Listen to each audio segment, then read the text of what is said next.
Bonjour à tous, la deuxième partie de la saison des handballeurs du SCO. Elle a redémarré le week-end dernier avec une victoire, courte victoire, mais victoire importante qui permet même aux hommes du président Magnab de se détacher au classement. On va en parler justement avec Christophe Magnab qui est sur le plateau de Totalement Hand cette semaine. Président Christophe, bonjour. Bonjour Thierry. Bienvenue. C'est vrai que ce n'était pas forcément une reprise dans la douceur. Pas non plus dans la douleur, mais reprise compliquée. Est-ce que vous vous y attendiez, même s'il y avait une différence entre les deux équipes, avec une équipe en face qui navigue dans le bas de tableau, vous étiez tranquille après cette première partie de saison. Ça a été très très accroché, plus que vous ne le pensiez avant ce match-là? Ouais, on s'y attendait quand même. Ouais. Issam à la conférence de presse avant match avait aussi prévenu que c'était un match de reprise. Ça faisait 1 mois et demi qu'on n'avait pas joué. On avait dû annuler un match amical contre une Pro League à cause de petits bobos qu'il fallait soigner. Voilà, on avait tous nos arrières qui étaient un peu sur une jambe pendant les fêtes et donc qui sont revenus la semaine d'avant. Donc on savait que ce serait compliqué. Après c'est un match qu'on gagne encore une fois sur l'état d'esprit aussi. Moi je trouve que ça c'est plutôt très encourageant quand le boulot est fait. Voilà, bon, on savait que ce serait pas simple. Vernouillet, ça vaut mieux que leur classement. C'est vraiment une belle équipe. Et puis les équipes qui jouent pas très vite, sous un faux rythme comme ça nous réussit jamais très bien. On a beaucoup de mal à s'adapter, donc c'est vrai que ça met toujours du temps à se décompter, mais ouais, moi je retiens surtout l'état d'esprit qu'on a montré aussi à la fin du match. Il y avait plus de la seule ambition, c'était de le gagner, quoi. Donc, L'état d'esprit, vous l'avez montré depuis le début de la saison. Et puis, c'est beau pour le suspense, ça. Un petit match comme ça qui se joue à rien, pour le public, pour l'ambiance. Ouais, moi, je suis pas très suspense dans ce cas-là. Mais bon, effectivement, c'est ce qu'on me dit. Je dis, mais moi, c'est pas forcément ça qui me ravit dans la soirée. Mais bon, en tout cas, quand ça finit bien... Ouais.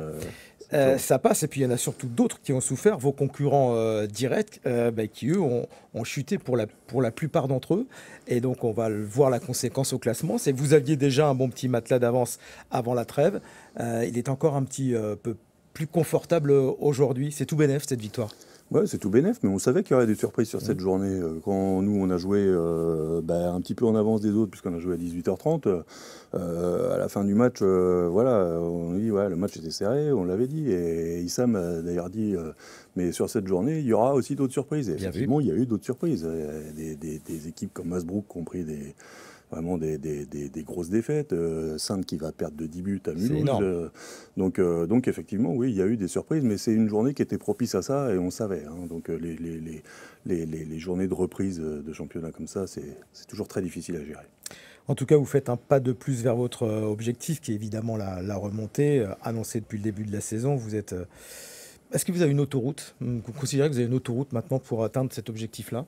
Je considère qu'on a bien travaillé la première partie de saison. D'avoir une autoroute, non. Tu sais comment je peux être prudent sur certaines choses par rapport à ça. Moi, je suis plutôt au jour le jour. Après, je suis obligé de me projeter plus loin. Effectivement, de toute façon, on l'a annoncé dès notre premier jour. Notre objectif, il est de remonter en Pro League. Aujourd'hui, on est sur la bonne voie. Le groupe est sur la bonne voie. On passe mieux les semaines que nos autres concurrents directs. Donc voilà, on sait que la phase retour sera sûrement plus ardue que la phase aller.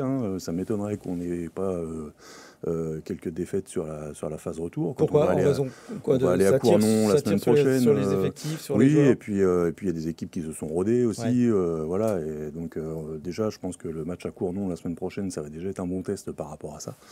Mais voilà, bon, il n'y a pas de panique par rapport à ça, mais en même temps, il y a quand même de l'enthousiasme, parce qu'après, il ne faut pas non plus se cacher. L'objectif c'est plutôt sympa de vivre une saison comme celle-ci.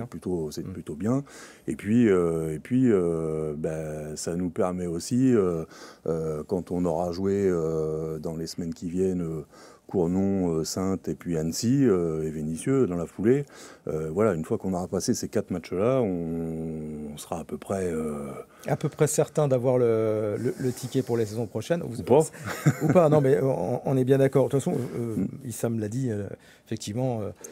il y a 8 matchs. Voilà, si vous gagnez les 8 prochains matchs, ça sera quasiment fait mathématiquement. On va reparler de la saison prochaine un peu plus tard. Je voudrais qu'on parle de l'outil de travail aussi, votre nouvelle salle du Haras qui se remplit bien. Est-ce que vous êtes satisfait du taux de remplissage déjà cette saison? Oui, on a fait un guichet fermé contre le PSG au mois de septembre parce que la date était super. C'est toujours une super date pour recevoir une équipe. Donc même Dreux, on avait du monde. Je pense que déjà c'est bien. Alors parce que on est en train de travailler sur l'accueil, on est en train de travailler sur le produit, on est en train de travailler sur ce qu'on veut proposer. Alors c'est vrai que petits axes d'amélioration. Ça fait que 6 mois qu'on est dedans. On est aussi sur un championnat de N1. On peut pas tout s'occuper en même temps. On a toute la structuration du club à travailler. Mon objectif, il est aussi de travailler ce côté expérience spectateur qui soit en dehors du match. Je veux dire, voilà, il faut que le match ce soit le centre de la soirée, mais il faut habiller tout ça. Il faut l'habiller avant le match, il faut l'habiller à la mi-temps, il faut l'habiller dans une ambiance générale. Et on est en train de réfléchir à tout ça pour amener une expérience spectateur qui soit un petit peu différente et un peu aller vers l'idée de sport-spectacle en gardant quand même l'esprit sport à l'idée. Hein. C'est ce que vous regardez, c'est ce qu'arrivent à faire par exemple des gens comme, alors avec peut-être un autre outil, mais un bel outil aussi, c'est l'Éduc, ou même le AB qui marche bien aussi cette saison. Tout ça, en fait, va avec les résultats. Vous avez plus de monde parce que voilà, les victoires amènent le public. Les victoires amènent du monde, bien sûr. Et puis après, il faut proposer autre chose. Voilà. Ouais. Si on fait un match de handball, on va avoir un public de handballeurs. Si on propose une vraie expérience spectateur, on va pouvoir toucher des familles, des gens qui ne sont pas forcément... Moi, je dis souvent aux équipes qui travaillent, et avec beaucoup de respect pour ce que fait Mickaël Juré, mais quand on fait 3500 personnes au hockey, je suis pas sûr qu'il y ait 3500 personnes qui comprennent quelque chose aux règles du hockey sur glace. Par contre, vous passez une bonne soirée parce que c'est bien organisé, parce que il y a une belle ambiance, parce que c'est dynamique, etc. Mais voilà, et le sport reste quand même le centre de l'affaire, mais comme je vous dis, moi je suis pas sûr qu'il y ait la moitié des gens qui connaissent les règles du hockey et qui vont au hockey, quoi. Donc c'est pas forcément l'essentiel. Voilà, il faut amener autre chose. Et eux, ils ont réussi à très bien faire ça. Ils ont un outil qui s'y prête forcément, un superbe outil, et ils l'exploitent très bien. Le vôtre est pas mal. Et donc il faut mais il faut qu'on s'inspire de ça à notre niveau. Mais l'idée, c'est vraiment cette inspiration-là. Bon, on revient sur la deuxième partie de saison. Effectivement, que ces matchs importants qui arrivent, le déplacement à Cournon, notamment la réception de Saintes ensuite. Mais la montée, quand même, vous y pensez en vous rasant un petit peu le matin, en se disant avec quelle équipe, quels moyens la saison prochaine. L'équipe bougera forcément. On a vu qu'il y avait quand même une marche entre la National 1 et la Pro League. Il faudra se renforcer, bien sûr. L'avantage, je suis comme toi, je me rase pas tous les matins, donc du coup, j'y pense pas tous les jours. Mais non, effectivement, on travaille déjà dessus parce que quand on est président d'un club comme ça, il faut aussi prévoir l'avenir. Et c'est trop important avec tout ce qu'on doit mettre en place, avec tout ce qu'on doit prévoir pour être sportivement dans le coup en Pro League, parce qu'on l'a connu. Donc voilà, on pensait s'être bien préparé. Alors, on est tombé dans les années Covid, qu'on a d'autres difficultés, etc. Bon, tout ça, c'est derrière nous. On a changé d'outil de travail, on a retravaillé un peu la structuration du club. Maintenant, on se représente à la porte de la Pro League. Il faut qu'on soit beaucoup plus serein. On connaît ce qui nous attend, on sait le travail qui nous attend. On sait que c'est un travail, que c'est beaucoup plus de travail, même administrativement, de revenir dans la ligue professionnelle. Mais en tout cas, c'est ce qu'on cherche. Donc, il n'y a pas de regret par rapport à ça. Mais je crois qu'on va être encore plus près que la première fois parce qu'on connaît aussi les tenants, les aboutissants. Et donc, il faut qu'on s'y prépare. Il faut qu'on s'y prépare sportivement et on commence à discuter comme ça un petit peu de l'effectif, de machin, enfin des besoins que peut-être il y aurait. Donc on commence. Vous en discutez avec Issam Tej, qui sera l'homme de la montée s'il y a montée. Issam, on a un contrat avec lui. Il s'inscrit dans la durée pour vous j'espère qu'il s'inscrit dans la durée. Il doit avoir son diplôme en fin d'année, et donc son diplôme lui permettra d'être l'entraîneur principal de la Pro League. Mais il fait du bon travail, il a recruté ces joueurs-là, notamment ceux qu'il a fait venir, on pense aux internationaux tunisiens, mais pas seulement, ils feront partie de cette base-là. C'est des joueurs qui ont le niveau pour... moi, je pense qu'aujourd'hui, quand on regarde la qualité qu'on a, l'état d'esprit qu'on a réussi à développer, moi, je suis pour une continuité du groupe, mais Issa, mais sur la même idée. La continuité du groupe. En améliorant par touche. En améliorant par touche, en renforçant là où on sait qu'on est peut-être un petit peu juste pour de la Pro League, mais voilà, c'est des petites touches qu'il va falloir ramener.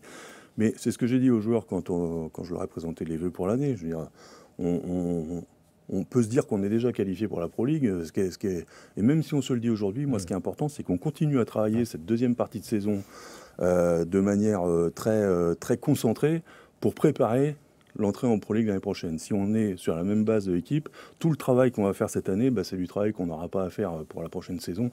Et donc, moi, je pense que si on veut être sportivement compétitif dès le début de saison prochaine, il faut vraiment qu'on continue à travailler sur ce qu'on a fait sur cette première partie de saison pour pouvoir le dupliquer sur la saison prochaine. Avec quels moyens, Christophe? Parce qu'on le sait, on le voit dans votre championnat, même au-dessus, il y a des équipes aujourd'hui en difficulté dans le handball français.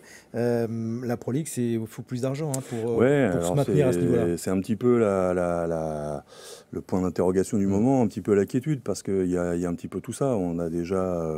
alors, on n'a pas encore vu... on ne s'est pas encore vu avec la mairie, on a rendez-vous cette semaine. Mais on sait déjà que, par exemple, la subvention de la région va baisser cette année. On a déjà reçu un courrier pour nous prévenir. Donc voilà, on ne sait pas trop sur quel pied danser par rapport à ça. L'environnement économique n'est pas simple non plus. Donc, mais par contre, on sait qu'il va falloir qu'on aille développer du partenariat privé encore plus que cette année. Et ça, c'est essentiel. Et donc voilà. Donc c'est vrai qu'il y a... Alors, là, c'est notre travail de dirigeant, mais c'est vrai qu'on a un gros chantier par rapport à ça, parce qu'aujourd'hui, il y a beaucoup d'interrogations quand même sur le côté économique des choses, même si moi, je suis plutôt optimiste, parce que après, moi, tu sais, je ne suis pas à dépenser l'argent que j'ai pas, et donc il ne se passera jamais rien au club, comme on peut entendre dans d'autres clubs qui font... des fois n'importe quoi avec de l'argent virtuel qu'ils n'ont jamais vu. Ça nous arrivera jamais. Donc ça, vous pouvez être tranquille. Maintenant, on voit que ce qui se passe à Vénissieux, ce qui se passe à Strasbourg... c'est ces deux équipes qui sont vraiment très très en difficulté. Qui sont très en difficulté. Déjà, je suis malheureux pour eux, mais en plus... voilà, pour l'image aussi. Pour l'image, oui. Pour l'image collective, c'est pas forcément... voilà, ça nous aide pas forcément non plus à asseoir notre crédibilité sur ce qu'on fait, sur notre économie, sur tout l'environnement du handball professionnel. C'est vraiment compliqué. Bon, pour conclure, il y a évidemment cette locomotive qui marche très bien. Les autres pans du club aussi, les jeunes notamment, le fait d'être regroupés aujourd'hui dans cette salle, est-ce que vous sentez un nouvel élan qui a réussi à naître? Ça, je l'avais dit depuis le début du projet. Je veux dire qu'on puisse remettre toutes les composantes du club dans la même salle, que ça allait amener quelque chose de très fort en termes d'appartenance au club. C'est exactement ce qui se passe. On a la chance de pouvoir se croiser tous. C'est vrai que quand on avait les pros à Jean-Bouin et puis tous les autres, soit à la Roseraie ou à Jean Monnet ou des choses comme ça, c'était difficile. Il y a des gens qu'on connaissait pas, on se croisait pas. Là, de toute façon, à un moment donné ou à l'autre, on se croise forcément parce qu'on joue tous dans la même salle, parce que les entraînements s'enchaînent, parce que ça nous permet aussi d'avoir des fois des séances, les moins 18 nationaux qui ont pu s'entraîner, même avec les pros, sur certaines séances bien déterminées. Donc tout ça c'est important, ça leur montre aussi des fois l'écart qu'il y a encore entre eux et puis un joueur pro, ça les pique aussi un peu, ils ont envie de ça aussi, donc c'est super de pouvoir faire ça.